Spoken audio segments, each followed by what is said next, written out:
পিতা মাতা এত দামি সম্পদ, পিতা মাতা এত দামি সম্পদ। আল্লাহর নবী সাল্লাল্লাহু আলাইহি ওয়াসাল্লাম ডাক দিয়া বলছেন, হুমা জান্নাতুকা ওয়া হুমা নারুকা। যেই সমস্ত সন্তানরা পিতা মাতার খেদমত করতে পারবে তাদের জন্য আল্লাহ রব্বুল আলামিন জান্নাত রেখে দিয়েছে, বলেন সুবহানাল্লাহ। আর যেই সমস্ত সন্তানেরা পিতা মাতার খেদমত করবে না, আল্লাহর পয়গম্বর বলেন হুমা নারুকা, তাদের জন্য জাহান্নাম নির্ধারিত, বলেন নাউজুবিল্লাহ। এরে বন্ধু, পিতা মাতা এত দামি সম্পদ, পিতা মাতা এত দামি সম্পদ। যার মা নাই, যার বাবা নাই, তাকে যদি আপনি জিজ্ঞাসা করেন, ও আব্দুল করিম, আপনার তো মা দুনিয়ার জমিনে বেঁচে নাই, আপনার তো বাবা দুনিয়ার জমিনে বেঁচে নাই, আপনার কেমন লাগে? ওই লোকটা ডাক দিয়ে বলবো, ভাই দুনিয়ার জমিনে আমি অনেক মানুষ দেখতে পাই, দুনিয়ার জমিনে আমি অনেক মানুষের সাক্ষাৎ পাই, দুনিয়ার জমিনে আমি অনেক ছেলে মানুষের সাক্ষাৎ পাই, দুনিয়ার জমিনে আমি অনেক মেয়ে মানুষের সাক্ষাৎ পাই, কিন্তু আমার মা যেইভাবে আমাকে ভালোবাসতো, আমার বাবা আমাকে যেইভাবে ভালোবাসতো, মার মতো কেউ আর ভালোবাসে না, মার মতো কেউ আর মহাব্বত করে না, বাবার মতো আর কেউ আদর করে না। এরে যুবক ভাই, তোমার দুইটা পায়ে হাত দিয়ে বলি, পিতা মাতার সাথে খারাপ আচরণ করবা না, পিতা মাতার সাথে খারাপ ব্যবহার করবা না, মাকে সম্মান দিয়ে কথা বলবা, বাবাকে সম্মান দিয়ে কথা বলবা। ও যারা যার বাবা নাই, তাকে যদি জিজ্ঞাসা করো বাবা হারাটা কেমন কষ্ট, মা হারাটা কেমন কষ্ট, ওই ব্যক্তি দেখবেন চোখ দিয়ে পানি ফেলবে। আহারে কত বৎসর হয়ে গেল, মাকে মা বলিয়া ডাক দিতে পারে না, বাবাকে বাবা বলিয়া ডাক দিতে পারে না। কিন্তু যেই মা যেই ঘরের ভিতরে থাকতো, ওই ঘরটা আজও পড়ে আছে। বাবা যেই রাস্তা দিয়ে হাঁটতো, ওই রাস্তাটা আজও আছে। বাবা যেই পথ দিয়ে বাড়ির ভিতরে ঢুকতো, ওই পথটা আজও আছে। কিন্তু বাবা নামক নিয়ামত, মা নামক নিয়ামতটা আর দুনিয়ার জমিনে কথা বলেন ঠিক কিনা? কিন্তু বন্ধু, যারা মার সাথে বেয়াদবি করেছো, যারা বাবার সাথে বেয়াদবি করেছো, আজকে যদি বাবার কাছে গিয়ে মাপ চাও, আজকে যদি মার কাছে গিয়ে মাপ চাও, যাদের মা বাবা জীবিত আছে, মা বাবা যতই কঠোর দিলওয়ালা হোক না কেন, মা বাবার কাছে মাপ চাইতে দেরি, মা বাবা মাপ করতে দেরি না, কথা বলেন ঠিক কিনা? রে বন্ধু, দেখেন না, মা বাবার সাথে বেয়াদবি করলে, মার সাথে খারাপ আচরণ করলে, দেখেন না মৌতের সময় কালেমা নসিব হয় না। আল্লাহর নবীর সাহাবী আলকামা রাদিয়াল্লাহু তাআলা আনহু, আমরা অনেক ঘটনা শুনেছি। আলকামা রাদিয়াল্লাহু তাআলা আনহু মৃত্যুর সাথে পাঞ্জা লড়তেছেন, কিন্তু তার জবান দিয়ে কালেমা বের হয় না। সমস্ত সাহাবীরা আলকামার পাশে বসা অনেক চেষ্টা করতেছেন, তাকে কালেমার তালকিন দিচ্ছেন, কিন্তু জবান দিয়ে কালেমা বের হয় না। আল্লাহর নবীর কাছে আসছে, আল্লাহর নবীকে ডাক দিয়া বলতেছে, ইয়া রাসূলুল্লাহ, ইয়া হাবিবাল্লাহ, আপনার সাহাবী আলকামা, তার জবান দিয়ে তো কালেমা বের হতে চায় না। ও আল্লাহর পয়গম্বর, আপনার এই সাহাবীর জন্য আমরা কি করতে পারি? আল্লাহর নবী ডাক দিয়া বলল, সাহাবীরা রে, সর্বপ্রথম তোমরা খোঁজ নাও, সর্বপ্রথম তোমরা খবর নাও, আমার সাহাবীর আলকামার জবান থেকে কেন কালেমা বের হয় না? দেখো না, দুনিয়াতে তার পিতা মাতা জীবিত আছেনি, দুনিয়াতে পিতা মাতা বেঁচে আছেনি। পিতা মাতা যদি বেঁচে থাকে, দেখো তাদের কাছ থেকে খবর নিয়ে দেখো, তাদের সাথে কোনো খারাপ আচরণ করেছে কিনা, তাদের সাথে কোনো খারাপ ব্যবহার করেছে কিনা। এইবার সাহাবীরা আলকামার মাকে ডাকলেন। আলকামার মা যখন তখন আলকামা মাকে ডাকা হইল। আলকামার মাকে জিজ্ঞাসা করা হলো, আপনার সাথে কোনোদিন বেয়াদবি করেছিল কিনা? ভাই হ্যাঁ, আমার সাথে বেয়াদবি করেছিল। আপনার সন্তানকে আপনি ক্ষমা করে দেন। আলকামার মা বলতেছেন, আমি ক্ষমা করব না। আল্লাহর নবী সাল্লাল্লাহু আলাইহি ওয়াসাল্লাম সাহাবায়ে কিরামদেরকে ডাক দিয়া বলতেছে, সাহাবীরা রে, এইখানে কিছু লাকড়ি একত্রিত করো, এইখানে কিছু লাকড়ি জড়ো করো। লাকড়ি জড়ো করিয়া লাকড়ির ভিতরে আগুন জ্বালাইয়া দাও, আর আলকামাকে এই আগুনের ভিতরে ফেলে দাও। যখন সাহাবায়ে কিরাম এই কথা শোনার পরে কিছু লাকড়ি একত্রিত করলো, আগুন বানাইয়া এইবার আলকামাকে ওই আগুনের ভিতরে ফালাইবে। যেই মা কিছুক্ষণ পূর্বেও বলছে তাকে মাফ করবে না, কিন্তু সন্তানকে আগুনে ফালানোর কথা শুনিয়া আলকামার মা ডাক দিয়া বলতেছে, পয়গম্বর আপনি আমার সন্তানকে আগুনের ভিতরে ফালায়েন না। আমি আলকামার মা, আমি আলকামাকে ক্ষমা কইরা দিলাম, সে যত অন্যায় করুক না কেন আমার সাথে। ও পয়গম্বর, আমি আমার সন্তান আলকামাকে ক্ষমা কইরা দিলাম। আলকামার মা এই জবান দিয়ে কতটা বলা দেরি, আলকামার জবান দিয়ে কালেমা বের হইতে দেরি হয় না। আরে বুয়াপুর থানার অন্তর্গত মানুষ, কেন গো পিতা মাতার খেদমত করবেন না? পিতা মাতার খেদমত করলে দেখেন আল্লাহ রব্বুল আলামিন কত বড় পুরস্কার দান করেন। জামানার মুসা পয়গম্বর আল্লাহকে ডাক দিয়ে বলতেছে, আল্লাহ গো, প্রত্যেকটা নবীর জান্নাতের সফর সঙ্গী থাকবে। ও আল্লাহ, আমার বড় জানার ইচ্ছা, আমার বড় জানার ইচ্ছে গো আল্লাহ, আমি পয়গম্বর মুসার সাথে জান্নাতের সফর সঙ্গী কে হবে? আল্লাহ রব্বুল আলামিন পয়গম্বর মুসাকে ডাক দিয়া বলল, মুসা তুমি জানতে চেয়েছো তোমার জান্নাতের সফর সঙ্গী কে হবে? আমি আল্লাহ রব্বুল আলামিন তোমাকে জানিয়ে দেই, অমক এলাকায় অমক বাজারে অমক গোত্রের ভিতরে দেখবা একজন কালো মানুষ আছে, একজন কসাই আছে, মাংস গোস্ত বিক্রেতা আছে, গোস্ত বিক্রেতা আছে। ওই ব্যক্তি তোমার সাথে জান্নাতের সফর সঙ্গী হবে, জান্নাতের সাথী হবে, জান্নাতের মধ্যে বন্ধু হবে। মুসা আলাইহিস সালাতু ওয়াস সালাম আল্লাহকে ডাক দিয়ে বলো, আল্লাহ আমার সাথে কি ওই কসাই ব্যক্তি গোস্ত বিক্রেতাই কি জান্নাতের বন্ধু হবে? আল্লাহ বলেন, হ্যাঁ, ওই কসাইটাই তোমার সাথে জান্নাতের মধ্যে বন্ধু থাকবে। আমি এখন তার সাথে দেখা করতে চাই। এইবার আল্লাহ রব্বুল আলামিন তাকে দিক নির্দেশনা দেওয়ার পরে মুসা আলাইহিস সালাতু ওয়াস সালাম পরিচয়টা গোপন রাখিয়া ওই বাজারের পাশে গিয়ে দাঁড়িয়েছে।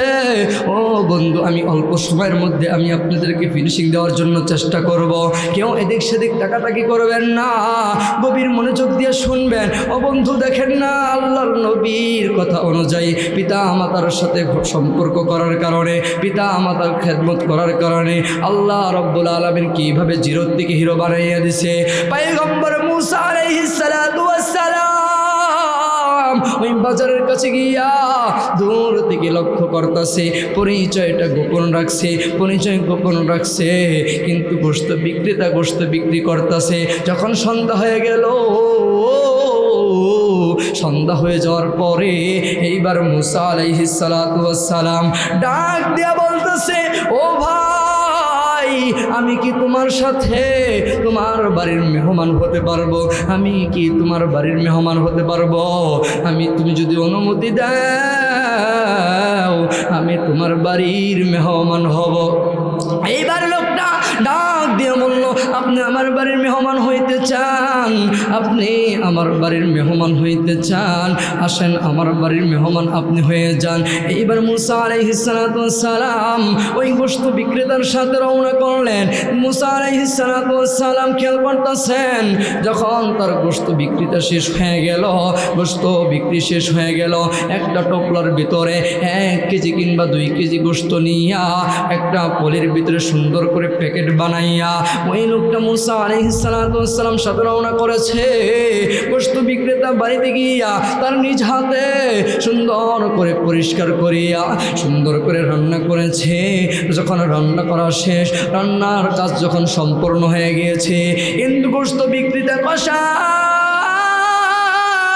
মুসা আলাইহিস সালাতু সালাতু ওয়াস সালাম দূর থেকে লম্বা করতেছেন, দূর থেকে খেয়াল করতেছেন, দূর থেকে লক্ষ্য করতেছেন, দেখি গোশত বিক্রেতা কি করে, দেখি রে গোশত বিক্রেতা কি করে।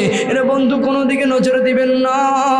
ওই গোশত বিক্রেতা সুন্দর করে গোশতর একটা টুকরা বানাইয়া সুন্দর সুন্দর করে লোকমা বানাইয়া যখন তার মাকে যখন খাওয়াবে, একটা শিকার ভিতরে যখন ছিল ওই শিকার থেকে নামাইল। এই গোশত বিক্রেতা নিজ হাতে মাকে খাওয়াইয়া দিচ্ছে। মা যখন তৃপ্তি সহকারে খানা খায়, তৃপ্তি সহকারে খানা খাওয়ার পর এইবার মুসা আলাইহিস সালাতু ওয়াস সালাম দূর থেকে লক্ষ্য করতেছেন, খানা যখন কাজ সম্পূর্ণ হয়ে গিয়েছে, বৃদ্ধা মা চোখেও ভালোভাবে দেখে না, একদম শরীরটা জীর্ণ শীর্ণ হয়ে গিয়েছে। বৃদ্ধা মা দুইটা হাত তুলে যেন আল্লাহর কাছে কি বলে। মুসা আলাইহিস সালাতু ওয়াস সালাম দূর থেকে লক্ষ্য করতেছেন, দূর থেকে খেয়াল করতেছেন। ওই বৃদ্ধা মা এই দোয়াটা আল্লাহর কাছে করতেছে, ও আল্লাহ, আমার সন্তান আমাকে যেইভাবে খেদমত করেছে, আমার সন্তান আমাকে যেইভাবে দেখাশোনা করে, ও আল্লাহ, আমি আমার সন্তানের খেদমতে রাজি হয়ে গিয়েছি। আল্লাহ, আমি তোমার কাছে একটা আবদার জানাই, আমি তোমার কাছে একটা আরজি জানাই গো আল্লাহ, আমার সন্তান কে আল্লাহ তুমি জামানার পয়গম্বর মুসা আলাইহিস সালাতু ওয়াস সালামের সাথে জান্নাতের সফর সঙ্গী বানায়া দিও। এইবার পয়গম্বর মুসা আলাইহিস সালাতু ওয়াস সালাম ওই গোশত বিক্রেতাকে ডাক দিয়া বলতেছে, ভাই তোমার মা কি দুই হাত তুলে কি দোয়া করলাম। গোশত বিক্রেতা ডাক দিয়া বলতেছে, ও আমার বাড়ির মেহমান, আমি আপনার পরিচয় জানি না, আমি আপনার পরিচয় এখনো জানি নাই। আমার মা যেই দোয়া করে ওইটা কখনো আল্লাহ রব্বুল আলামিন কবুল করবে না। ভাই তোমার মা কি দোয়া করে? ভাই আমার মা দোয়া করে, আমি জানি, আমি আমার মার খেদমত করাতে আমার মা বড় খুশি হয়ে গিয়েছে। আমার মার খেদমত করতে পারে, আমার খেদমতে মা অনেকটা খুশি হয়ে গিয়েছে।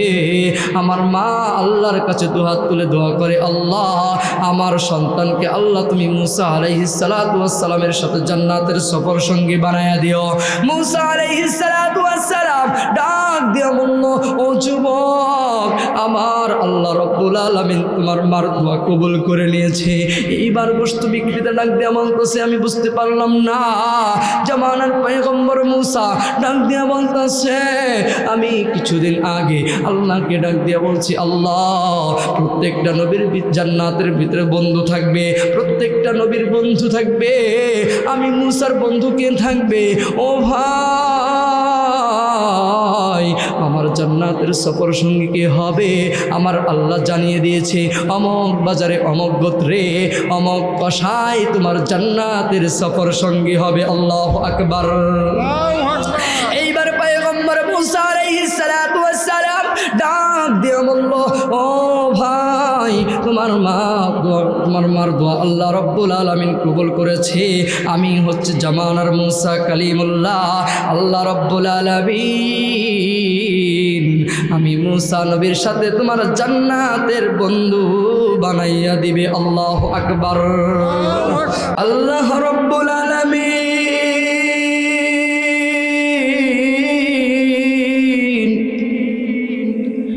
আজ থেকে বহু বছর আগে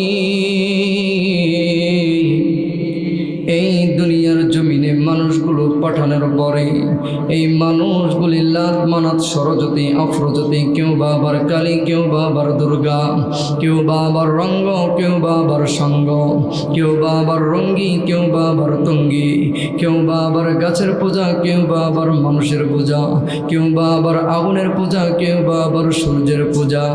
নানান মানুষগুলি নানান ধরনের পূজার ভিতর লিপ্ত হয়ে গেল।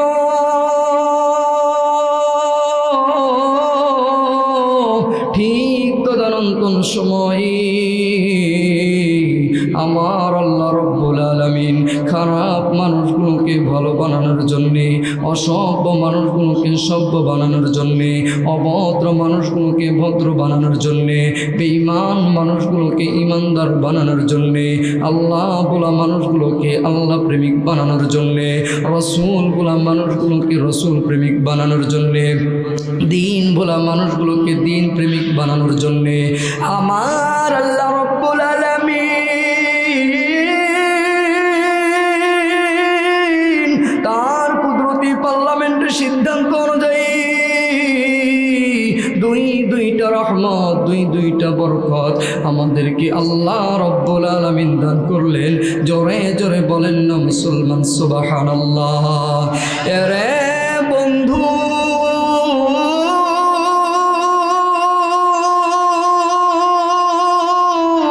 আমার আল্লাহ রব্বুল আলামিন তার কুদরতি পার্লামেন্টের সিদ্ধান্ত অনুযায়ী দুইটা নিয়ামত, দুইটা বরকত আমার আল্লাহ রব্বুল আলামিন আমাদেরকে দান করলেন। এক নম্বর নিয়ামত বিশ্বনবী জনাবে মুহাম্মদুর রাসূলুল্লাহ, সকলে বলি সাল্লাল্লাহু আলাইহি ওয়াসাল্লাম। দ্বিতীয় নম্বর নিয়ামত আমার আল্লাহ রব্বুল আলামিন দ্বিতীয় নম্বর যেই নিয়ামতটা আমাদেরকে দান করলেন, দ্বিতীয় নম্বর নিয়ামত বিশ্ব নবীর উপরে 30 পারা কোরআন নাজিল করে ধন্য করলেন। বলেন সুবহানাল্লাহ। এরে ভুয়াপুর থানার অন্তর্গত মুসলমান, দেখেন না কোরআনের সাথে সম্পর্ক করতে পারলে, কোরআনের সাথে মহাব্বত তৈরি করতে পারলে আমার আল্লাহ রব্বুল আলামিন কিভাবে জিরো থেকে হিরো বানাইয়া দেয়, আমার আল্লাহ রব্বুল আলামিন কিভাবে অদামি মানুষ থেকে দামি বানিয়ে দেয়। কোরআনের সাথে মহাব্বত তৈরি করতে পারলে আল্লাহ রব্বুল আলামিন কিভাবে খারাপ মানুষকে ভালো মানুষ বানাইয়া দেয়। এরে বন্ধু, আমি আপনি যদি কোরআনের সাথে মহাব্বত তৈরি করতে পারি, আমি আপনি যদি কোরআনের সাথে ভালোবাসা তৈরি করতে পারি, আমার আল্লাহ রব্বুল আলামিন ঘোষণা করেছেন আমি রব্বুল আলামিন ওই সমস্ত বান্দা বান্দীদেরকে জিরো থেকে হিরো বানাইয়া দিবে। ওরে বন্ধু, আজকে তো আমরা কোরআনের সাথে মহব্বত করতে চাই না, কোরআনের সাথে ভালোবাসা তৈরি করতে চাই না।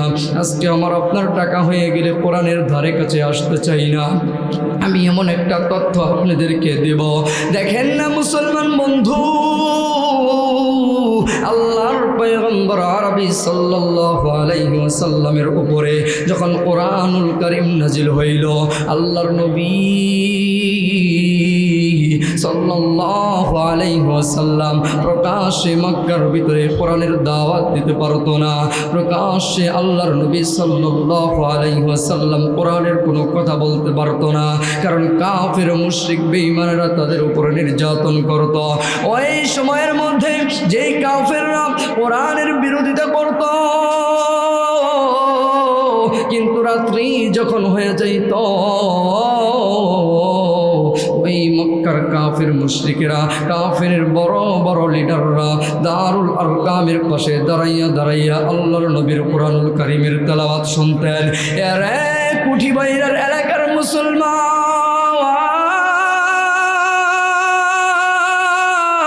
আল্লাহর নবী সাল্লাল্লাহু আলাইহি ওয়াসাল্লাম দারুল আরকামে বসিয়া কোরআনুল কারীমের তেলাওয়াত করতেন। সমস্ত কিছু লোকগুলো শুনতো। ওই দারুল আরকামের পাশে দাঁড়াইয়া কাফেররা পর্যন্ত কোরআনুল কারীমের তেলাওয়াত শুনতো। ওই জামানার মধ্যে এমন একজন যুবক ছিল। ওরে যুবক ভাই, আজকে তো আমার কিছু টাকা হয়ে গেলে আমি তুমি কোরআনকে ভালোবাসি না, কোরআন থেকে তুমি দূরে সরে দাঁড়াই। ও বন্ধু, দেখবেন চমৎকার একটি ঘটনা। মক্কার ভিতরে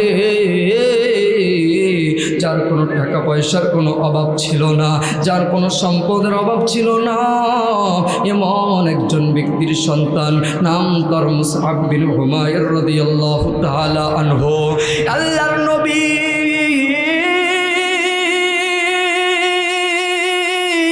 সাল্লাল্লাহু আলাইহি ওয়াসাল্লাম দারুল আরকামে বসিয়া বসিয়া যখন আল্লাহর কোরআনের তেলাওয়াত করতেন, এই যে কাফেররা কোরআনুল কারীমের তেলাওয়াত শুনতো, তার মধ্যে একজন যুবক ছিল, তার নাম হচ্ছে মুসআব বিন উমাইর। আল্লাহর নবী একদিন তাকে ডাক দিয়া বললেন, হে যুবক, আমি তোমাকে প্রায় সময় দেখতে পাই, বিভিন্ন মজলিসের ভিতরে গিয়ে তুমি কোরআনুল কারীমের তেলাওয়াত শোনো। ওই যুবকটা ডাক দিয়া বলল, ইয়া রাসূলুল্লাহ, আপনি আমাকে অনেক সময় দেখতে পান গো ইয়া রাসূলুল্লাহ, আপনি কি আমার পরিচয় জানেন? আপনি কি আমার পরিচয় জানেন? আল্লাহর নবী সাল্লাল্লাহু আলাইহি ওয়াসাল্লাম ডাক দিয়া বলতেছেন, হ্যাঁ আমি তোমার পরিচয় জানি, তুমি তো এই মক্কার ভিতরে ধনাঢ্য ব্যক্তির সন্তান, তোমার নাম হচ্ছে মুসআব। এর মুসআব, তুমি কি জন্য আমার কোরআনুল কারীমের তেলাওয়াত শোনো? এরে ভুয়াপুর থানার মুসলমান,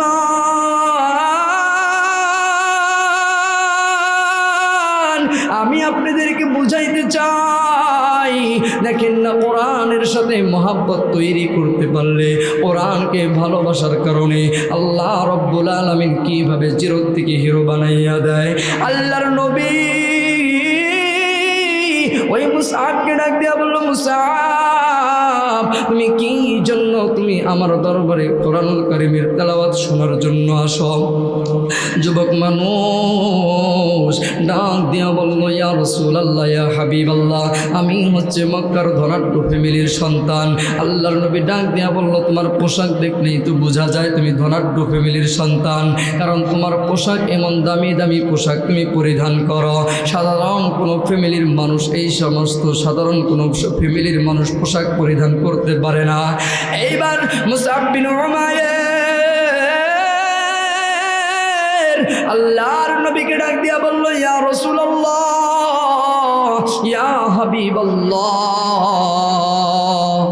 আল্লাহর নবী গো, আমি আর দূর থেকে কোরআনুল কারীমের তেলাওয়াত শুনতে চাই না, আমি আর দূর থেকে কোরআনুল কারীমকে ভালোবাসতে চাই না। আল্লাহর নবী ডাক দিয়া বলল, তাহলে আমি তোমার জন্য কি করব?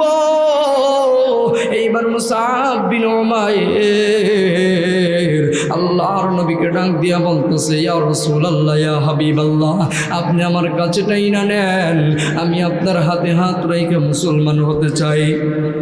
আল্লাহর নবী সাল্লাল্লাহু আলাইহি ওয়াসাল্লাম ডাক দিয়া বলল, মুসআব, তুমি যদি আমার হাতে হাত রেখে মুসলমান ধর্ম গ্রহণ করো, তুমি যদি মুসলমান হতে চাও, আজকে তোমার শরীরের ভিতরে যেই সমস্ত দামি দামি পোশাক আছে, এই সমস্ত দামি দামি পোশাক কিন্তু থাকবে না। ও মুসআব, তুমি শোনো, তুমি যেই সমস্ত ভালো মন্দ খাবার তুমি প্রত্যেক দিন খাও, তুমি যদি ইসলাম ধর্ম গ্রহণ করো, ভালো কোনো খাবার খাইতে পারবা না। তুমি যদি ইসলাম ধর্ম গ্রহণ করো, তোমার এখন যে স্বাস্থ্য আছে, স্বাস্থ্যটাও থাকবে না। এইবার মুসআব ডাক দিয়া বলল, ইয়া রাসূলুল্লাহ, ইয়া হাবিবাল্লাহ, আমি ইসলাম ধর্ম গ্রহণ করার কারণে, আমি কোরআনকে ভালোবাসার কারণে যদি আমার পোশাক শরীর থেকে খুলতে হয়, আমি মুসআব রাজি। যদি আমি ইসলাম ধর্ম গ্রহণ করার কারণে আমার খানা যদি উন্নত খাবার যদি নাও খাইতে পারি, তবু আমি মুসআব বিন রাদিয়াল্লাহু তাআলা আনহু রাজি। ও পয়গম্বর, আমি ইসলাম ধর্ম গ্রহণ করার কারণে, আমি মুসলমান হওয়ার কারণে যদি আমার শরীরটা শুকায় কাঠ হয়ে যায়, আমি মুসআব রাজি আছি। এইবার পয়গম্বর ডাক দিয়া বলল, মুসআব, তুমি কি কষ্ট সহ্য করতে পারবা? এইবার মুসআব বিন উমাইর রাদিয়াল্লাহু তাআলা আনহু ডাক দিয়ে বলল, ইয়া রাসূলুল্লাহ, ইয়া হাবিবাল্লাহ, আপনি আমাকে তাড়াতাড়ি কাছে টাইনা নেন, আমি আপনার কাছে বসিয়া বসিয়া কোরআনুল কারীমের তেলাওয়াত শুনতে চাই।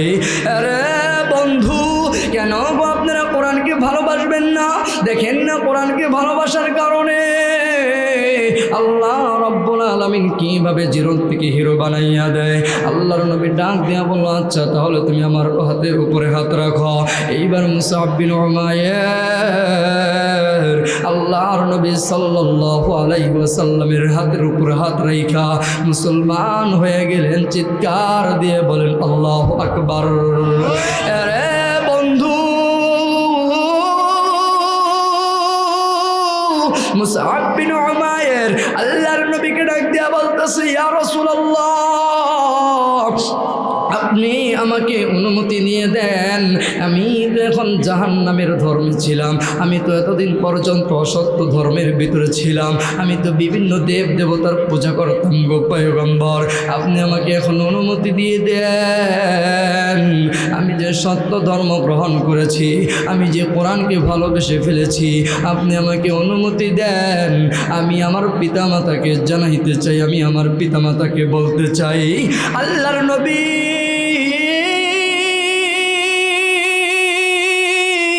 সাল্লাল্লাহু আলাইহি ওয়াসাল্লাম ডাক দিয়া বলল, মুসআব, তুমি যদি এখন তোমার পিতামাতার কাছে ইসলাম ধর্ম গ্রহণ করেছো, এই কথাটা তুমি যদি এখন বলো, তাহলে তোমার উপরে জুলুম করবে, তোমার উপরে নির্যাতন করবে। আগের কথায় তোমার এখন ইসলাম ধর্ম গ্রহণ করেছ, তোমার বাবাকে এখন বলার দরকার নাই। মুসআব বিন উমাইর ডাক দিয়া বলল, ইয়া রাসূলুল্লাহ, ইয়া হাবিবাল্লাহ, আমি তো যেহেতু সত্য ধর্ম গ্রহণ করেছি, এটা আমি আর গোপন রাখতে চাই না গো পয়গম্বর। আমার জীবন যদি চলে যায়, আমার জীবন যদি শেষ হয়ে যায়, আমি সত্য ধর্ম গ্রহণ করেছি এই কথাটা আমি আমার পিতা মাতাকে জানাইতে চাই। অনেক সময় আল্লাহর নবী সাল্লাল্লাহু আলাইহি ওয়াসাল্লামের কথা বলার পরে এইবার আল্লাহর নবী সাল্লাল্লাহু আলাইহি ওয়াসাল্লাম ডাক দিয়া বলল, যাও মুসআব, যাও, তাহলে তোমার পিতা মাতাকে তুমি কি ইসলাম ধর্ম গ্রহণ করেছো এই কথাটা বলে আসো। আল্লাহর নবীর সাহাবী মুসআব বিন উমাইর রাদিয়াল্লাহু তাআলা আনহু দৌড়াইয়া তার মার কাছে গেছেন, বাবার কাছে চলে গেছেন। ডাক দিয়া বলতেছে, আব্বু আম্মু তোমরা কোথায়? মুসআবের মা ডাক দিয়া বলতেছে, বাবা তোমার কি হয়েছে? তুমি এত পেরেশান হয়ে গিয়েছো কেন? মুসআব বিন উমাইর ডাক দিয়া বলল, আম্মা আমি তোমাদেরকে একটা কথা বলতে চাই। মুসআবের মা ডাক দিয়া বলল, তুমি কি বলবা বলো বলো। মুসআব রাদিয়াল্লাহু তাআলা আনহু ডাক দিয়া বলতেছে, আম্মা জান, আমি আর তোমাদের ধর্মের সাথে থাকতে চাই না, আমি আর তোমাদের ধর্মের ভিতরে থাকতে পারবো না। কই কেন ধর্মের ভিতরে থাকতে পারবা না? কই কি হয়েছে? কই আমি তো মুহাম্মদ পয়গম্বর আরবি সাল্লাল্লাহু আলাইহি ওয়াসাল্লামের হাতের উপর হাত রাইখা আমি মুসআব মুসলমান হয়ে গেছি। সুবহানাল্লাহ। এইবার মুসআব বিন উমাইরের মা মুসআবকে ডাক দিয়া বলতেছে, বাবা তোমাকে আমরা এমন কোন জিনিসের অভাব দিয়েছি? তুমি যখন যা চেয়েছো আমরা তো তাই দিয়েছি, তবুও তুমি কেন আমাদের ধর্ম চাইরা গেলা? এইবার মুসআব বিন উমাইরের মা ডাক দিয়া বলতেছে, সন্তান রে, আমি কি তোমাকে ভালোবাসি না? মুসআব ডাক দিয়া বলল, আল্লাহি বিল্লাহি তাল্লাহি, আল্লাহর কসম আপনি আমাকে ভালোবাসেন। আমিও আপনাদেরকে বলে দিতে চাই, আপনি আমাকে যে পরিমাণ ভালোবাসেন, আমি মুসআব এর থেকে বেশি ভালোবেসে ফেলেছি আল্লাহর কোরআনকে। সুবহানাল্লাহ। মুসআব বিন উমাইরের মা অনেকক্ষণ বোঝানোর পরে মুসআব কোনো বুঝ মানল না।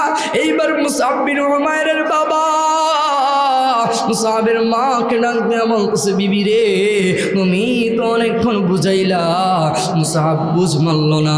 আমি তো মুসাবের বাবা, মুসাব যখন টাকা চেয়েছে আমি টাকা দিয়েছি, মুসাব যখন যা চেয়েছি মুসাব যখন যা চেয়েছে আমি বাবা সেইটাই তখন পূরণ করেছি। দেখি আমি একটু বুঝাইলে মুসাব ফিরে আসে কিনা। মুসাবের বাবা মুসাবকে অনেকক্ষণ বুঝানোর পরে মুসাব রাদিয়াল্লাহু তাআলা আনহু নাক দিয়া বলতেছে আব্বা গো তোমরা আমাকে যতই বুঝাও আমি আর তোমাদের বুঝ মানব না, কারণ এতদিন তো ছিলাম আমি জাহান্নামের দলে, এতদিন ছিলাম তো আমি মূর্তি পূজকের দলে।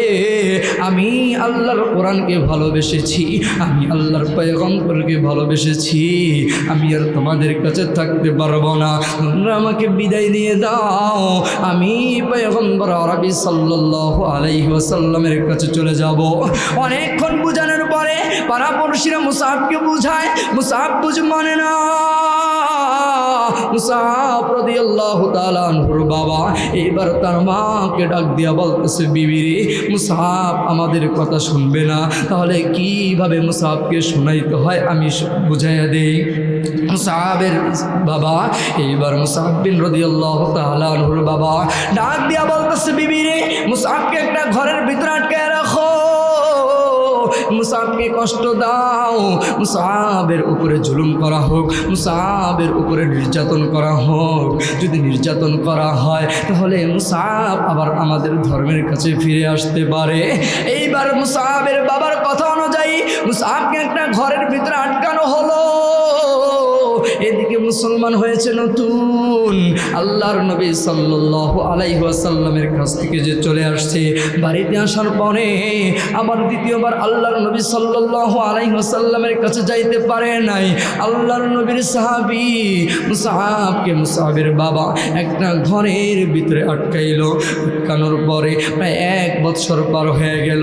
যেই মুসাবের যেই শরীরটা ছিল, যেই বডিটা ছিল, আস্তে আস্তে বডিটা শুকিয়ে গেল, শরীরটা শুকিয়ে গেল, জীর্ণ শীর্ণ হয়ে গেল। দূর থেকে মা লক্ষ্য করে দেখেন আমার সন্তান মুসাবের যেই শরীরটা ছিল অর্ধেক শরীর তো শেষ হয়ে গেছে। আমি মুসাবের মা, আমি মুসাবের কাছে গিয়ে একটু জিজ্ঞাসা করি, দেখি না মুসাব আবার ফিরে আসে কিনা। মুসাবের মা মুসাবকে ডাক দিয়া বলতেছে সন্তান রে প্রায় 1 বছর পার হয়ে গেল, তুমি ঘরের ভিতরে আটকা আছো। আমি যদি তোমাকে এখন ছাইরা দেই, আমি যদি তোমাকে এখন ছেড়ে দেই, তুমি সর্বপ্রথম কোথায় যাইবা? মুসাব বিন রাদিয়াল্লাহু তাআলা আনহু তার মাকে ডাক দিয়া বলতেছে আম্মা গো আল্লাহি বিল্লাহি তাল্লাহি, আল্লাহর কসম একবার, আল্লাহর কসম 2 বার, আল্লাহর কসম 3 বার, আমি যদি এই ঘর থেকে বের হতে পারি সর্বপ্রথম আমি নবী মুহাম্মদের কাছে চলে যাব। সুবহানাল্লাহ। আরে বন্ধু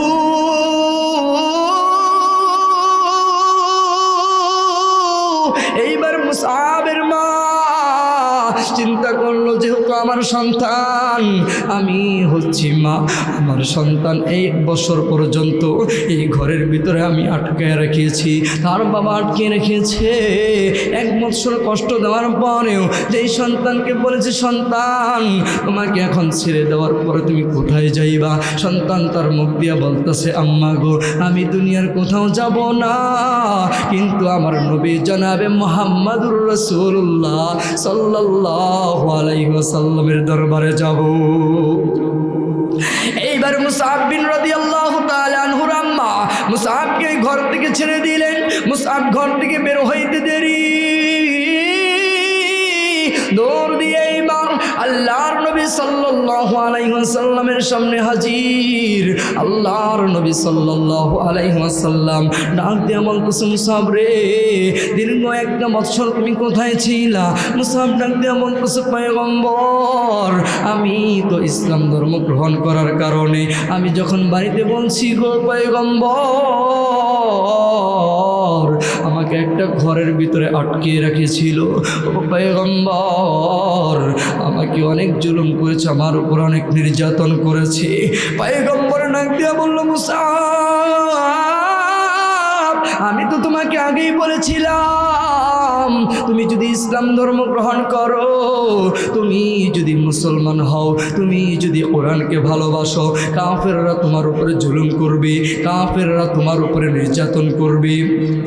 এবার মুসআব বিন রাদিয়াল্লাহু তাআলা আনহু, মুসআব বিন উমাইর রাদিয়াল্লাহু তাআলা আনহু আল্লাহর পয়গম্বরকে ডাক দিয়ে বলছে, পয়গম্বর, আমি একটি বৎসর যেই কষ্টটা করেছি, আমার উপরে যেই জুলুম করা হয়েছে, আমার উপরে যেই নির্যাতন করা হয়েছে, আল্লাহি বিল্লাহি তাল্লাহি, ও গো পয়গম্বর, আমি আল্লাহকে সাক্ষী রেখে বলতেছি গো পয়গম্বর, আমি এখন আপনার সামনে এসে সব দুঃখ কষ্ট ভুলে গিয়েছি। সেই জন্য বন্ধু, কোরআনের সাথে মহাব্বত তৈরি করতে পারলে আল্লাহ রাব্বুল আলামিন জিরো থেকে হিরো বানাইয়া দেয়। ওরে বন্ধু, কেন গো আপনারা কোরআনকে ভালোবাসবেন না? কেন গো আপনারা কোরআনকে মহাব্বত করবেন না? কেন গো আপনারা কোরআনের মাহফিলে আসবেন না? কেন গো আপনারা কোরআনুল কারীমের তেলাওয়াত করবেন না? আজকের যিনি মাহফিলের প্রধান মেহমান, ও পর্দার আড়ালের আম্মা জানেরা গো, আপনারা কেন কোরআনকে ভালোবাসবেন না? আপনারা কেন কোরআনকে মহাব্বত তৈরি করবেন না? কোরআনের সাথে কেন সম্পর্ক গড়ে তুলবেন না? আজকের যিনি প্রধান মেহমান, উনি তো আপনাদের মতো মায়ের সন্তান। আজকের যিনি মাহফিলের সভাপতি, উনি তো আপনাদের মতো মায়ের সন্তান। ও মুসলমান বন্ধু, ও আম্মা জানেরা গো, আপনারা যদি আজকে ভালো হয়ে যান, আজকে সমাজ ভালো হয়ে যাবে। কথা বলেন ঠিক কিনা? আরে বন্ধু, সময় অনেক কম, আমি অল্প সময়ের ভিতরে, যেহেতু মা বোনেরা মেসেজ পাঠিয়েছে মা বোনদের সম্পর্কে কিছু আলোচনা করার জন্য, পিতা মাতা সম্পর্কে কিছু আলোচনা করার জন্য।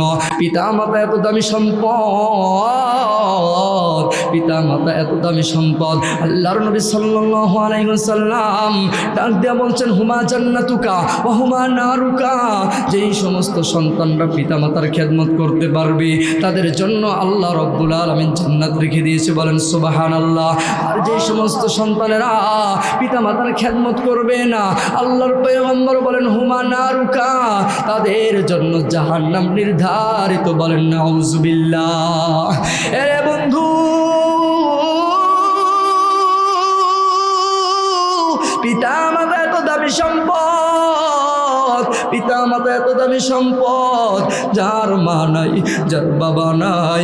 আমি আপনি যদি, আমার আপনার যদি বাবা হারাইতো, আমার আপনার যদি মা হারাইতো, যার মা নাই, তাকে যদি আপনি জিজ্ঞাসা করেন, ও আব্দুল করিম, আপনার তো মা দুনিয়ার জমিনে বেঁচে নাই, আপনার তো বাবা দুনিয়ার জমিনে বেঁচে নাই, আপনার কেমন লাগে? ওই লোকটা ডাক দিয়ে বলবো, ভাই,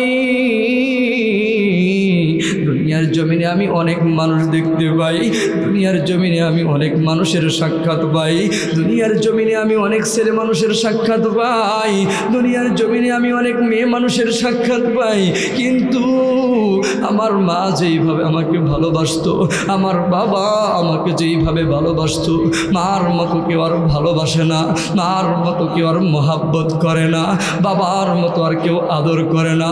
এরে যুবক ভাই, তোমার দুইটা পায়ে হাত দিয়ে বলি, পিতা মাতার সাথে খারাপ আচরণ করবা না, পিতা মাতার সাথে খারাপ ব্যবহার করবা না, মাকে সম্মান দিয়ে কথা বলবা, বাবাকে সম্মান দিয়ে কথা বলবা। ও যারা, যার বাবা নাই, তাকে যদি জিজ্ঞাসা করো বাবা হারাটা কেমন কষ্ট, মা হারাটা কেমন কষ্ট, ওই ব্যক্তি দেখবেন চোখ দিয়ে পানি ফেলবে। আহারে কত বৎসর হয়ে গেল, মাকে মা বলিয়া ডাক দিতে পারে না, বাবাকে বাবা বলিয়া ডাক দিতে পারে না। কিন্তু যেই মা যেই ঘরের ভিতরে থাকতো, ওই ঘরটা আজও পড়ে আছে। বাবা যেই রাস্তা দিয়ে হাঁটতো, ওই রাস্তাটা আজও আছে। বাবা যেই পথ দিয়ে বাড়ির ভিতরে ঢুকতো, ওই পথটা আজও আছে। কিন্তু বাবা নামক নিয়ামত, মা নামক নিয়ামতটা আর দুনিয়ার জমিনে। কথা বলেন ঠিক কিনা? আরে বন্ধু, আমার সাথে বাস্তব ঘটে যাওয়ার একটি ঘটনা। আমি ছোট্ট একটি ঘটনা বলে আমার বয়ানের ইতি টানবো, গভীর মনোযোগ দিয়ে শুনবেন। মাজার নাই গো বাবা, যার নাই, দেখেন না একটি ফোঁটা চোখের পানি ফালাইতে পারেন কিনা? দেখেন না বন্ধু, মার জন্য বাবার জন্য একটি ফোঁটা চোখের পানি পড়ে কিনা? আমি পাবনা জেলাতে মাহফিল করার জন্য গেলাম। আমি যখন একটা বাচ্চাকে পাগড়ি দিচ্ছি, আমি যখন পাগড়ি পাতার ভিতরে পড়াইলাম, ওই বাচ্চা ছোট্ট মানুষ ডুকরে ডুকরে কান্না করতেছে। আমি বাচ্চাকে জিজ্ঞাসা করলাম, তোমার কি হয়েছে, তুমি কি জন্য কান্না করো? হুজুর আমাকে ডাক দিয়ে বলো, হুজুর আজকে যিনি হাফেজ কোরআন হলো, আজকে যিনি পাগড়ি মাথায় নিল, এই সন্তানের মা নাই, এই সন্তানের মা দুনিয়ার জমিন থেকে চিরবিদায় নিয়ে চলে গেছে। আমি বলি, তাহলে তুমি কাঁদো কেন? তোমার কি বাবা নাই? যখন আমি বাবার কথা বললাম, এই যুবকটা আরো জোরে জোরে কান্না আরম্ভ করে দিল। আমি বললাম, বাবা তুমি এই বাবার কথা শুনিয়ে আরো কেন জোরে জোরে কান্না আরম্ভ করে দিলা? এইবার ছোট্ট মানুষ ডাক দিয়ে বললো, হুজুর কি বলবো দুঃখের কথা। আমার মা যখন মারা যায়, আমার বাবা আমাকে যখন পালতে পারলো না, আমার বাবা আমার মা মারা যাওয়ার পরে আমার বাবা আরেকটা বিবাহ করেছে। আমার বাবা ওই বিবিকে নিয়ে আছে গো হুজুর, কিন্তু আমি এতিম মাদ্রাসায় পড়ে লেখাপড়া করে হাফেজ হইলাম। জিজ্ঞাসা করলাম, তাহলে কাঁদো কেন? ওই পিচ্ছি মানুষ ডাক দিয়ে বললো, হুজুর আমি আজকে পাগড়ি প্রদান করলাম, আমি আজকে মাথায় পাগড়ি নিলাম গো হুজুর, আজকে যদি আমার মা থাকতো, আজকে যদি আমার মা বেঁচে থাকতো, আমি পাগড়ি নিয়ে মার সামনে চাইতাম, আমার মা অনেক খুশি হয়ে যাইত। কিন্তু হুজুর আমার মা নাই, হুজুর আমার মার জন্য দোয়া করবেন। ও হুজুর আমি যেন একজন আলেম হতে পারি। এই বলে যখন কান্না করতেছে, আমিও চোখের পানি ধরে রাখতে পারলাম না। আমি মা বাবার জন্য ওয়াজ করে গেলাম। ওরে বন্ধু, যার মা নাই, যার বাবা নাই, বন্ধু দেখেন না ওই বাচ্চাটার মতো কার মা নাই, কার বাবা নাই। কোন দিন যেন আমি আপনার দুনিয়ার জমিন থেকে চিরবিদায় নিয়ে চলে যাব। কিন্তু বন্ধু, যারা মার সাথে বেয়াদবি করেছো, যারা বাবার সাথে বেয়াদবি করেছো, আজকে যদি বাবার কাছে গিয়ে মাপ চাও, আজকে যদি মার কাছে গিয়ে মাপ চাও, যাদের মা বাবা জীবিত আছে, মা বাবা যতই কঠোর দিলওয়ালা হোক না কেন, মা বাবার কাছে মাপ চাইতে দেরি, মা বাবা মাপ করতে দেরি না। কথা বলেন ঠিক কিনা? রে বন্ধু দেখেন না, মা বাবার সাথে বেয়াদবি করলে, মার সাথে খারাপ আচরণ করলে, দেখেন না মৌতের সময় কালেমা নসিব হয় না। আল্লাহর নবীর সাহাবী আলকামা রাদিয়াল্লাহু তাআলা আনহু, আমরা অনেক ঘটনা শুনেছি। আলকামা রাদিয়াল্লাহু তাআলা আনহু মৃত্যুর সাথে পাঞ্জা লড়তেছেন, কিন্তু তার জবান দিয়ে কালেমা বের হয় না। সমস্ত সাহাবীরা আলকামার পাশে বসা অনেক চেষ্টা করতেছেন, তাকে কালেমার তালকিন দিচ্ছেন, কিন্তু জবান দিয়ে কালেমা বের হয় না। আল্লাহর নবীর কাছে আসছে, আল্লাহর নবীকে ডাক দিয়ে বলতেছে, ইয়া রাসূলুল্লাহ, ইয়া হাবিবাল্লাহ, আপনার সাহাবী আলকামা, তার জবান দিয়ে তো কালেমা বের হতে চায় না। ও আল্লাহর পয়গম্বর, আপনার এই সাহাবীর জন্য আমরা কি করতে পারি? আল্লাহর নবী ডাক দিয়ে বলল, সাহাবীরা রে, সর্বপ্রথম তোমরা খোঁজ নাও, সর্বপ্রথম তোমরা খবর নাও, আমার সাহাবীর আলকামার জবান থেকে কেন কালেমা বের হয় না? দেখো না, দুনিয়াতে তার পিতা মাতা জীবিত আছেনি, দুনিয়াতে পিতা মাতা বেঁচে আছেনি। পিতা মাতা যদি বেঁচে থাকে, দেখো তাদের কাছ থেকে খবর নিয়ে দেখো তাদের সাথে কোনো খারাপ আচরণ করেছে কিনা, তাদের সাথে কোনো খারাপ ব্যবহার করেছে কিনা। এইবার সাহাবীরা আলকামার মাকে ডাকলেন, আলকামার মা যখন আলকামার মাকে ডাকা হইল, আলকামার মাকে জিজ্ঞাসা করা হলো, আপনার সাথে কোনোদিন বেয়াদবি করেছিল কিনা? ভাই হ্যাঁ, আমার সাথে বেয়াদবি করেছিল। আপনার সন্তানকে আপনি ক্ষমা করে দেন। আলকামার মা বলতেছেন, আমি ক্ষমা করব না। আল্লাহর নবী সাল্লাল্লাহু আলাইহি ওয়াসাল্লাম সাহাবায়ে কিরামদেরকে ডাক দিয়া বলতেছে, সাহাবীরা রে, এইখানে কিছু লাকড়ি একত্রিত করো, এইখানে কিছু লাকড়ি জড়ো করো। লাকড়ি জড়ো করিয়া লাকড়ির ভিতরে আগুন জ্বালাইয়া দাও, আর আলকামাকে এই আগুনের ভিতরে ফেলে দাও। যখন সাহাবায়ে কিরাম এই কথা শোনার পরে কিছু লাকড়ি একত্রিত করলো, আগুন ধরাইয়া এইবার আলকামাকে ওই আগুনের ভিতরে ফালাইবে। যেই মা কিছুক্ষণ পূর্বেও বলছে তাকে মাফ করবে না, কিন্তু সন্তানকে আগুনে ফালানোর কথা শুনিয়া আলকামার মা ডাক দিয়া বলতেছে, পয়গম্বর আপনি আমার সন্তানকে আগুনের ভিতরে ফালায়েন না। আমি আলকামার মা, আমি আলকামাকে ক্ষমা কইরা দিলাম, সে যত অন্যায় করুক না কেন আমার সাথে। ও পয়গম্বর, আমি আমার সন্তান আলকামাকে ক্ষমা কইরা দিলাম। আলকামার মা এই জবান দিয়ে কথাটা বলা দেরি, আলকামার জবান দিয়ে কালেমা বের হইতে দেরি হয় না। আরে বুয়া পুরুতানের অন্তর্গত মানুষ কেন পিতা মাতার খেদমত করবেন না? পিতা মাতার খেদমত করলে দেখেন আল্লাহ রব্বুল আলামিন কত বড় পুরস্কার দান করেন। জামানার মুসা পয়গম্বর আল্লাহকে ডাক দিয়ে বলছে, আল্লাহ গো, প্রত্যেকটা নবীর জান্নাতের সফর সঙ্গী থাকবে। ও আল্লাহ, আমার বড় জানার ইচ্ছা, আমার বড় জানার ইচ্ছে গো আল্লাহ, আমি পয়গম্বর মুসার সাথে জান্নাতের সফর সঙ্গী কে হবে? আল্লাহ রব্বুল আলামিন পয়গম্বর মুসাকে ডাক দিয়া বলল, মুসা তুমি জানতে চেয়েছো তোমার জান্নাতের সফর সঙ্গী কে হবে? আমি আল্লাহ রব্বুল আলামিন তোমাকে জানিয়ে দেই, অমক এলাকায় অমক বাজারে অমক গোত্রের ভিতরে দেখবা একজন কালো মানুষ আছে, একজন কসাই আছে, মাংস গোস্ত বিক্রেতা আছে, গোস্ত বিক্রেতা আছে। ওই ব্যক্তি তোমার সাথে জান্নাতের সফর সঙ্গী হবে, জান্নাতের সাথী হবে, জান্নাতের মধ্যে বন্ধু হবে।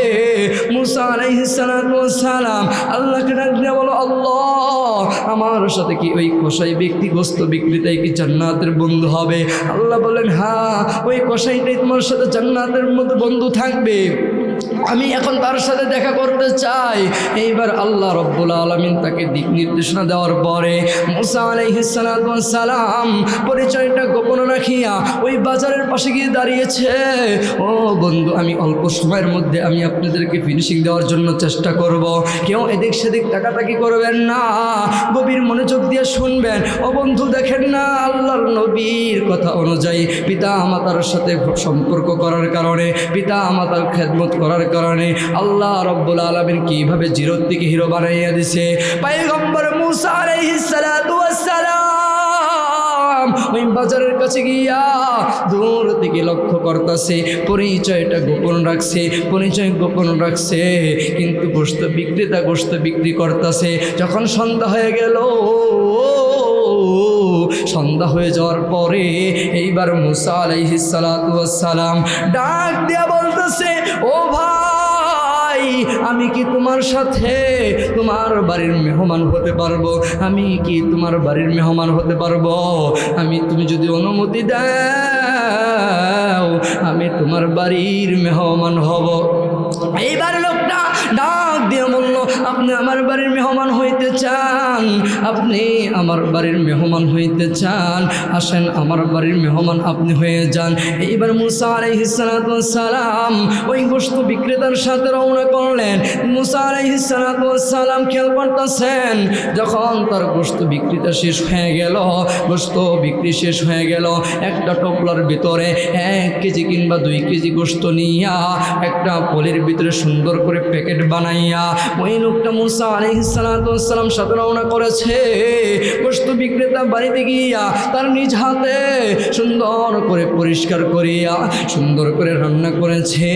যখন রান্না করা শেষ, রান্নার কাজ যখন সম্পূর্ণ হয়ে গিয়েছে, কিন্তু গোশত বিক্রেতা কষাই মুসা আলাইহিস সালাতু ওয়াস সালাম দূর থেকে লম্বা করতেছেন, দূর থেকে খেয়াল করতেছেন, দূর থেকে লক্ষ্য করতেছেন, দেখি গোশত বিক্রেতা কি করে, দেখি রে গোশত বিক্রেতা কি করে। এর বন্ধু কোনো দিকে নজর দিবেন না। ওই গোশত বিক্রেতা সুন্দর করে গোশতর একটা টুকরা বানাইয়া সুন্দর সুন্দর করে লোকমা বানাইয়া যখন তার মাকে যখন খাওয়াবে, একটা শিকার ভিতরে যখন ছিল ওই শিকার থেকে নামাইল। এই গোশত বিক্রেতা নিজ হাতে মাকে খাওয়াইয়া দিচ্ছে। মা যখন তৃপ্তি সহকারে খানা খায়, তৃপ্তি সহকারে খানা খাওয়ার পর এইবার মুসা আলাইহিস সালাতু ওয়াস সালাম দূর থেকে লক্ষ্য করতেছেন, খানা যখন কাজ সম্পূর্ণ হয়ে গিয়েছে, বৃদ্ধা মা চোখেও ভালোভাবে দেখে না, একদম শরীরটা জীর্ণ শীর্ণ হয়ে গিয়েছে। বৃদ্ধা মা দুইটা হাত তুলে যেন আল্লাহর কাছে কি বলে। মুসা আলাইহিস সালাতু ওয়াস সালাম দূর থেকে লক্ষ্য করতেছেন, দূর থেকে খেয়াল করতেছেন, ওই বৃদ্ধা মা এই দোয়াটা আল্লাহর কাছে করতেছে, ও আল্লাহ, আমার সন্তান আমাকে যেইভাবে খেদমত করেছে, আমার সন্তান আমাকে যেইভাবে দেখাশোনা করে, ওগো আল্লাহ, আমি আমার সন্তানের খেদমতে রাজি হয়ে গিয়েছি। আল্লাহ, আমি তোমার কাছে একটা আবদার জানাই, আমি তোমার কাছে একটা আরজি জানাই গো আল্লাহ, আমার সন্তানকে আল্লাহ তুমি জামানার পয়গম্বর মুসা আলাইহিস সালাতু ওয়াস সালামের সাথে জান্নাতের সফর সঙ্গী বানায়া দিও। এইবার পয়গম্বর মুসা আলাইহিস সালাতু ওয়াস সালাম ওই গোশত বিক্রেতাকে ডাক দিয়া বলতেছো, ভাই তোমার মা কি দুই হাত তুলে কি দোয়া করলো? গোশত বিক্রেতা ডাক দিয়া বলতেছে, ও আমার বাড়ির মেহমান, আমি আপনার পরিচয় জানি না, আমি আপনার পরিচয় এখনো জানি নাই। আমার মা যেই দোয়া করে ওইটা কখনো আল্লাহ রব্বুল আলামিন কবুল করবে না। ভাই তোমার মা কি দোয়া করে? ভাই আমার মা দোয়া করে, আমি জানি, আমি আমার মার খেদমত করাতে আমার মা বড় খুশি হয়ে গিয়েছে, আমার মার খেদমত করতে পারে, আমার খেদমতে মা অনেকটা খুশি হয়ে গিয়েছে। আমার মা আল্লাহর কাছে দুহাত তুলে দোয়া করে, আল্লাহ, আমার সন্তানকে আল্লাহ তুমি মুসা আলাইহিস সালাতু ওয়াস সালামের সাথে জান্নাতের সফর সঙ্গী বানায়া দিও। মুসা আলাইহিস সালাতু ওয়াস সালাম ডাক দিয়া বলল, ও যুবক, আমার আল্লাহ রব্বুল আলামিন তোমার মার দোয়া কবুল করে নিয়েছে। এইবার গোশত বিক্রেতা ডাক দিয়া বলতেছে, আমি বুঝতে পারলাম না, জামানার পয়গম্বর মুসা ডাক দিয়া বলতেছে, আমি কিছুদিন আগে আল্লাহকে ডাক দিয়া বলছি, আল্লাহ, প্রত্যেকটা নবীর জান্নাতের ভিতরে বন্ধু থাকবে, প্রত্যেকটা নবীর বন্ধু থাকবে, আমি মুসার বন্ধু কে থাকবে? ও ভাই, আমার জান্নাতের সফর সঙ্গী কে হবে? আমার আল্লাহ জানিয়ে দিয়েছে, অমক বাজারে অমক গোত্রে অমক বাসায় তোমার জান্নাতের সফর সঙ্গী হবে। আল্লাহু আকবার। এইবার পয়গম্বর মুসা আলাইহিস সালাতু ওয়াস সালাম ডাক দিয়ে বলল, ও ভাই, তোমার মার দোয়া আল্লাহ রব্বুল আলামিন কবুল করেছে। আমি হচ্ছে জামানার মুসা কালিমুল্লাহ, আল্লাহ রব্বুল আলামিন আমি মুসা নবীর সাথে তোমার জান্নাতের বন্ধু বানাইয়া দিবে। আল্লাহু আকবার। মুহতারাম হাজিরিন, আমি বুঝাইতে চেয়েছি, পিতা মাতার সাথে খেদমত করতে পারলে, দেখেন আল্লাহ রব্বুল আলামিন একজন গোশত বিক্রেতাকে পয়গম্বর মুসা আলাইহিস সালাতু ওয়াস সালামের সাথে জান্নাতের মধ্যে বন্ধু বানিয়ে জান্নাতের সফর সঙ্গী বানিয়ে দিবে। আমি আপনিও যদি পিতামাতার সাথে সম্পর্ক করতে পারি, পিতামাতার সাথে মহাব্বত করতে পারি, তাহলে আমার আপনার জান্নাত আল্লাহ তাআলা দিবে কি দিবে না? মুহতারাম হাজিরিন, সময় একদম সংক্ষিপ্ত। আমি যে আলোচনাগুলো করলাম, সর্বপ্রথম কোরআনের সাথে মহাব্বত তৈরি করার তৌফিক দান করুক, পাশাপাশি পিতামাতার খেদমত করার তৌফিক দান করুক। সকলে বলেন আমিন। মুহতারাম হাজিরিন, আপনারা সকলে জানেন আমি প্রতি বছর মাহফিল করি, বাৎসরিক মাহফিল। যারা মৃত্যুবরণ করেছে, মৃত ব্যক্তির রুহের মাগফিরাত কামনার্থে আমরা মাহফিল করি। দোয়া করবেন যেন আমরা প্রত্যেক বছর এর থেকে আরও বড় আয়োজন যেন করতে পারি। আর আমার আব্বার জন্য দোয়া করবেন, আমার আব্বা অসুস্থ, যেন আল্লাহ তাআলা সুস্থতার সাথে নেক হায়াত দারাজ করে। মা বাবাকে যেন আল্লাহ তাআলা দীর্ঘদিন যেন আমাদের ছায়া হিসাবে আমাদের মাঝে যেন আল্লাহ তাআলা রেখে দেয়। কারণ তাদের মেহনতের কারণে, তাদের পরিশ্রমের কারণে আজকে আমি আব্দুর রশিদ আপনাদের সামনে কথা বলতে পারলাম। তারা যদি আমাকে এইভাবে কষ্ট করে লেখাপড়া না করাইতো, আমার মনে হয় না আমি এই পর্যন্ত আসতে পারতাম।